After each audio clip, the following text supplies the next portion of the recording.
There, Sagittarius. Welcome to your reading for the week of August 22nd. This week, I'm still collaborating with Marie Moore, so if you haven't had a chance to check her out yet, please do so below at the link in the description. She does weekly tarot and astrology videos every single week and month. Also, I'm still doing my reading sale, so if you want 20% off a reading, just go to my site below or above and use the code MINNOW at checkout for 20% off. I will be turning that off on the 25th. I am going away at the end of the week, and I'll be away until like the first week of September, so I won't be doing readings during that period of time. So that's why I did the sale in the first place, so people can get the readings in before I go away and am unavailable. But that's that. So let's take a look and see what's going on for you this week. Probably some second chances. A couple other signs had the second chance card, so maybe some second chance. And it hasn't shown up, by the way. The second chance card has not been coming up for a while here. So that's interesting, but it looks good for you as well. Just looks like kind of a random week, a little bit of a mix of everything. So I think that's kind of nice. But you have, again, the Three of Clubs coming up first. Represents second chances, getting a second chance at something, having something old come back around and getting a second chance. Or it could even be an event or something that maybe you thought you were going to miss out on. But this can definitely represent a second chance at like an event or something like that. Or a job or a person even. Could even be a relationship. The trick with this card is to do whatever you didn't do the first time. So usually with this card, it's like we messed up somewhere the first time, we didn't do something correctly, or we missed some sort of detail or something like that. So just definitely keep that in the back of your mind.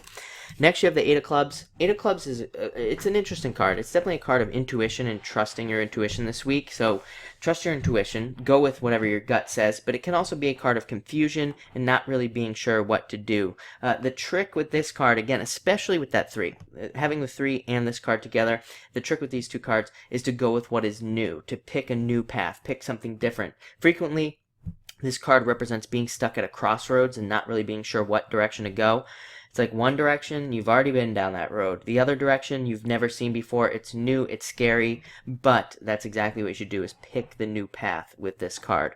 Next, you have the Eight of Hearts, a really good card. This represents a gift from the universe and blessings from the universe in a lot of ways. It kind of represents that you've been doing a good job. You've been doing some like good things, and now the universe is rewarding you for those positive things. So that's really nice.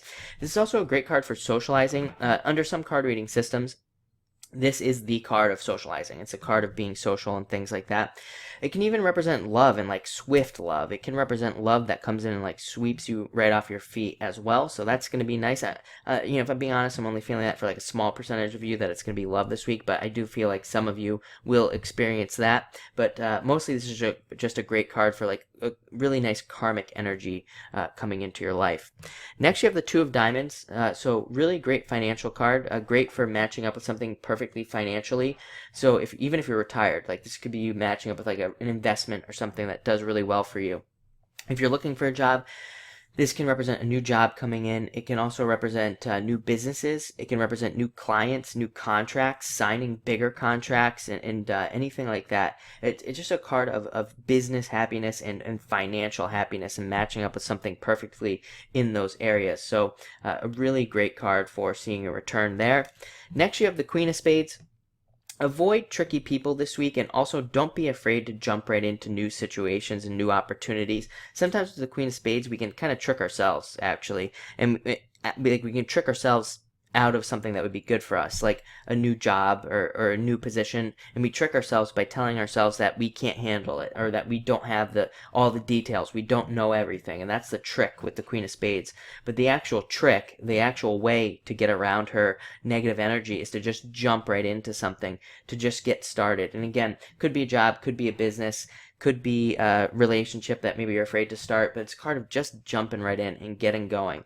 And you end with actually the King of Spades, which is a great card. Look at you. This is you cutting the head off the snake, so to speak. And it's very interesting because we're kind of leaving this area with Mars and Scorpio, and Mars is now officially leaving the area where it was when it went retrograde.